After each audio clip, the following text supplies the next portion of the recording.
आपका राब्ता नंबर क्या है? What is your contact number? क्या तुम मुझसे मुत्तफिक हो? Do you agree with me? क्या आप जानते हैं मेरा क्या मतलब है? Do you know what I mean?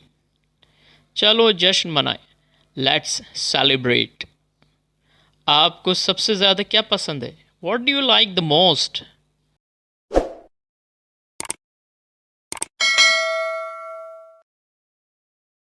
एक सेंटेंस याद करके उसको डेली लाइफ के अंदर यूज़ करें।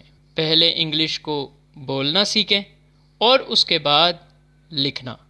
अगर आपको बोलना आ गया तो आप आराम से ग्रामर सीख के उसको लिख भी सकते हैं। तो आइए आज से ही ये प्रैक्टिस स्टार्ट करते हैं।